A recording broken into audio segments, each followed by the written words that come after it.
Welcome. Welcome to the Harding Room for Gold Standard in the 21st Century panel. I am Jeffrey Bell. I'm director of the Gold Standard 2012 project of the group American Principles, and I'm also policy director of the group, and privileged to have two main presenters here who have forgotten more about monetary reform than I will ever know. James Grant is the editor of Grant's Interest Rate Observer, author of multiple books on history and other subjects, most recently Mr. Speaker, which is not about Newt Gingrich, it's about John Reed. And he also, I can call him Mr. Chairman because last fall, Congressman Ron Paul recommended Mr. Grant as his choice should he be elected as chairman of the Federal Reserve.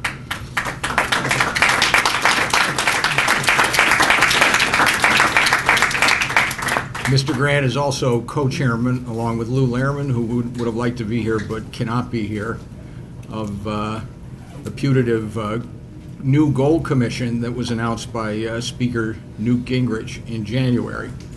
They will serve in that role if Mr. Gingrich is elected, but I hope other candidates will not take that as a partisan statement on behalf of him or any other candidate, because Mr. Lehrman and Mr. Grant are remaining open to talking to all the presidential candidates in addition to Mr. Paul and Speaker Gingrich. Our second speaker will be John Mueller.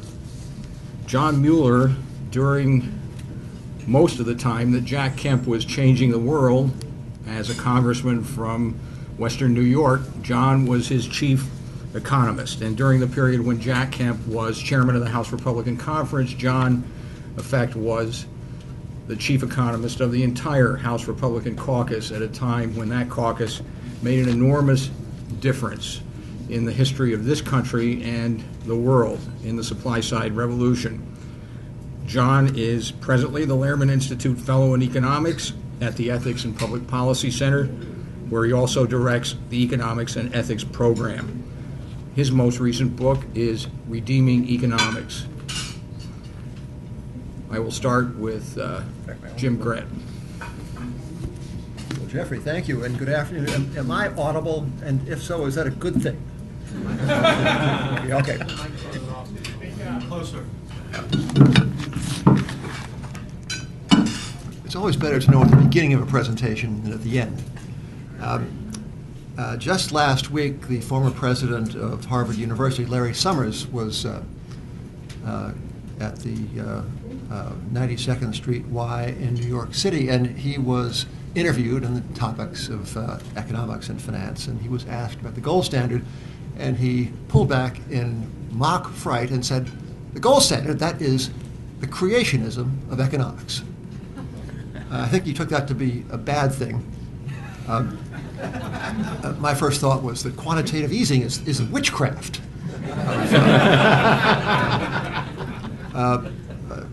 A day or so later, the New York Times published a story making rather light of the prospective gold commission that Lou Lehrman and I would serve on, with just a few dozen more percentage points of electoral votes coming in a certain way. New York Times rather mocked this, and it cited in authority the absolute airtight agreement of 40 economists that there was no worse idea.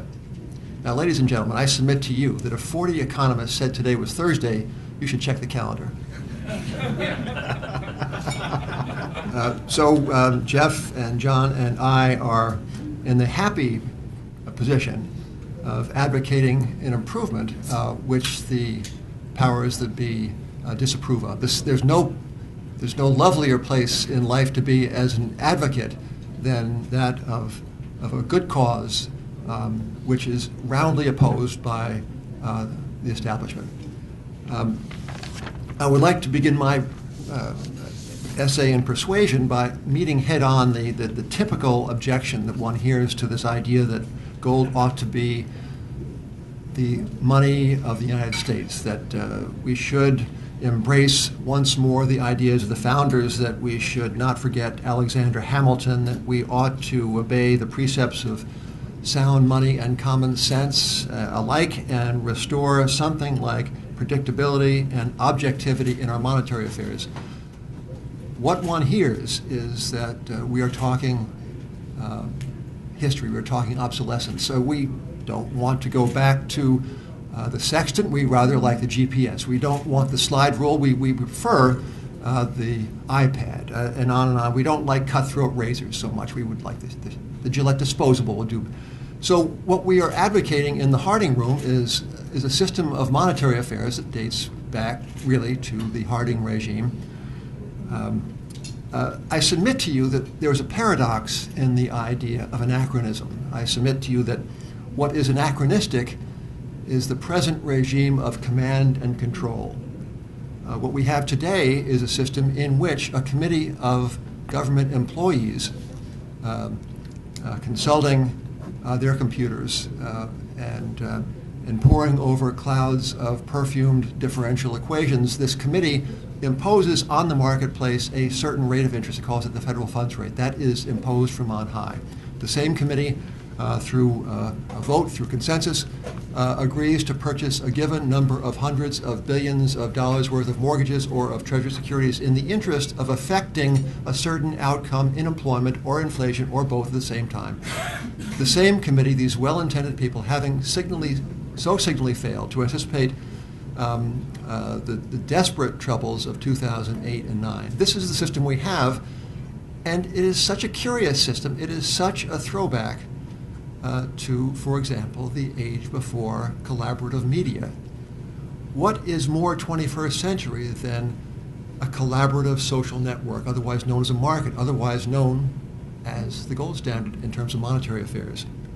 The gold standard is that system in which the price mechanism rules. Money is defined as a thing, a weight. In the Constitution, let us not forget, money was mentioned in the same clause as which the government was given the power to set weights and measures. Money was a thing and ought to be a thing and not a concept. So I think the first order of business in the powerful and important and difficult job of persuasion lies ahead of us is to seize this obvious and compelling fact that it is the gold standard that is the vanguard of the information age and the present regime of command and control, which is the rear guard of antiquity. Lou Lehrman has written a fabulous little book which is available on Amazon about how we get from here to there, how we get from the system of imposition of rates, of imposition of so-called quantitative easing, of the desperate cycles of solvency and near-run insolvency we seem to be caught in, how we get from here to a system of simplicity, objectivity, and of technological advancement. And I commend this book to you. I will display the merchandise. It's called The True Gold Standard. $11 on Amazon. $11 in fiat money, mind you. It's cheap. And with that, I'm going to allow my better John Mueller to hold forth. Before I turn the microphone over to John, let me mention that we do have copies of Mr. Lehrman's book available on the back table, along with other materials that we have compiled at the Gold Standard 2012 project.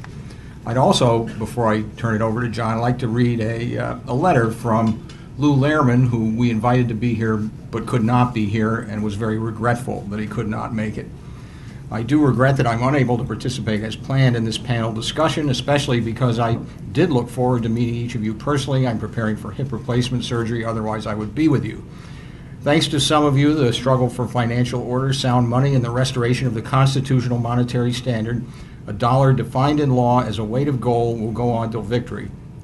As you know, this public debate over the gold standard was inaugurated by President Reagan when he appointed Ron Paul and me to the Gold Commission in 1981. In fact, there are so many heroes in this sound money battle who have been fighting the good fight ever since the First World War and the collapse in 1914 of the international gold standard. Almost a century later, we carry on the fight for a dollar as good as gold. We have broken through on the monetary issue with this presidential campaign. We have accomplished this breakthrough going up against all the elite conventional wisdom opposed to sound money expressed everywhere by the media, the academics, and the professional economists. 40 out of 40, right? Isn't that right? New York Times. As you know, we are in the campaign for sound money, not for the elites who can take care of themselves during inflation and deflation, but we are in this especially for the American people who subsist on wages, salaries, fixed incomes, and retirement pensions that cannot keep up with inflation and the instability of the dollar. And we are also in this to uphold the constitutional monetary standard spelled out in Article 1, Section 8 and 10 of the Constitution of the United States. Let me express my gratitude to the inspired members of the panel and to those of you in the audience who will carry on the struggle for sound money with us. For if the trumpet give an uncertain sound, who shall prepare himself to the battle? Thank you, Lou Lehrman, in absentia. And now I'll turn it over to my friend, longtime colleague, and somebody that I admire greatly, John Mueller. Well, thank you, Jeff. I feel like the junior member here in terms of not so much age as experience and knowledge, but I'll try to add a couple of facets of agreement as to why we are all gathered here and why this issue resonates so much in the current campaign. As we know, several presidential candidates have mentioned gold favorably. And the question is why? And I'd like to submit to you that abandoning the gold standard has had three basic consequences, interrelated consequences, that are central to what the people at this conference are concerned about, and indeed the presidential campaign that's going on today. And those three are, first, loss of federal budget discipline. Second, chronic episodes of commodity inflation and deflation. And third, a continuing decline of U.S. international competitiveness.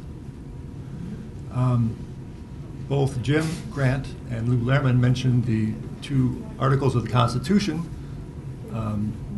Article 1, Section 8, which gave Congress the power to coin money and regulate the value thereof, and Article 1, Section 10, which denied to the states the power to, as they put it, emit bills of credit, which meant, in those days, print money. Both George Washington and Alexander Hamilton had bitter experience with the feckless Continental Congress and colonial governments, and that's why they put monetary reform and the gold standard at the forefront of the first principle of successful American successful economic policy. And I'd mentioned just in passing that this latter restriction, forbidding the individual states from printing money, is one major difference between the European Union and the United States today. Much of the problems in so many of the countries in Europe are due to the fact that those individual states can print money, but our states, however badly they're managed, cannot. And that is a huge factor of discipline. And it's a factor that does not exist because of the nature of our monetary system at the federal level for the U.S. Congress. Today, the whole world monetary system, not just the U.S. monetary system, not merely permits, but relies on central banks monetizing U.S. public debt.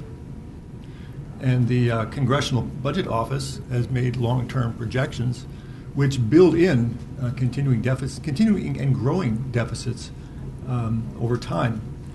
If we look backward and divide the history of our monetary system into various periods, we can divide those periods depending on what the standard was for our money. Was it silver originally and then gold, or was it paper money as it was with the continental dollar and the Civil War greenback, and since 1971, the U.S. dollar? CBO's so-called alternative fiscal scenario. I just mentioned that in each system in which we were on a paper monetary standard, whether domestically or internationally, there have been significant U.S. budget deficits. And in each period in which we went back to a metallic standard, that the budget was back in balance. It was a chicken and the egg, but they had to be in balance, because if you can't print money, all you can do is pay for it as you go. The CBO's so-called alternative fiscal scenario projects that deficits will not merely continue, but will grow. They're now about 10% of the U.S. GDP, which is unprecedented in peace time. But the CBO projects that those deficits will grow over the next several decades to more than 40% per year, 40% of GDP, as long as the current situation continues. The second major problem I mentioned is chronic episodes of inflation and deflation, more the former than the latter, but we've seen that deflation is possible under a paper money standard as recently as 2007-8. And the main innovation of the view that Lou Lehrman and Jim Grant have taken, and Jeff Bell, of course, also shares this view, is that an insight of a French economist named Jacques Rueff explained that the problem exists not merely with the central bank in each country, but with the use of one nation's currency as international money, so-called reserve currency. The fact that nowadays the People's Bank of China or the Bank of Japan back their currencies with U.S. public debt, the way they might have used so many bars of gold 130 years ago. What Rueff's insight was, and it made him depart from such luminaries as Irving Fisher, who was the mentor to Milton Friedman, and to John Maynard Keynes, who was a constant debating partner for Jacques Rueff, is that these purchases by foreign central banks of, say, the U.S. dollar have exactly the same effect in the long run on the U.S. commodity markets, and explain the recent episode of the price of oil, for example, shooting up to $150 a barrel and then plummeting to $35. Those were preceded by commensurate expansions of what I've called, and what Lou and Jim Grant have in different variations have called the world dollar base. It's not just the U.S. money supply, what the Federal Reserve creates, but you add to it what the foreign central banks buy or sell. And for as far back as I can carry this, which is back to about 1830, each episode of commodity inflation, but also deflation, has been preceded by a commensurate expansion or contraction of the world dollar base in relation to the productive capacity of the United States. And the final problem that I mentioned is the inexorable decline of international competitiveness. Now, I know that's been an important issue, and indeed one or two of the candidates have proposed to address it with tax policy, say zeroing out the taxes on U.S. manufacturing. And certainly there's a lot wrong with U.S. taxation. I was helped Jack Kemp and part of the cast of thousands, of course, with the Kemp-Roth tax rate reductions in the 1986 tax reform. So I'm with you on improving the tax code and perhaps redoing some of the reforms we did back then. But the decline of international competitiveness can be measured by the decline in the international investment position, which means the number of assets that American residents hold abroad minus the number of assets or the value of assets that foreigners hold in this country. And the decline in the American net investment position up until about the late 1970s, we had a positive balance of about, say, 10%, give or take, worth of our GDP. Ever since then, there's been a decline of about 30 percentage points of GDP, and this has been paralleled by the decline in U.S. net international reserves. That is, the U.S. reserves held, say, in the vestigial form of our gold reserves and perhaps the smattering of foreign currencies, minus the foreign reserves held by the foreign central banks, which are a negative reserve in effect because it allows us to pay without actually giving goods presently. So there's virtually a one-for-one correlation between the decline in the U.S. investment position, which is explained almost entirely by the U.S. Congress borrowing from more foreign monetary authorities. So while much can be done and should be done, and I'm willing to talk about that as well, on tax reform and other fiscal reforms. None of it will matter. We won't solve the problem of federal budget indiscipline. We won't solve the problem of chronic episodes of inflation and deflation, and we won't solve the problem of restoring American international competitiveness unless we first restore the traditional monetary standard of the United States by restoring what Lou Lerman calls the true gold standard. And so with those remarks, I would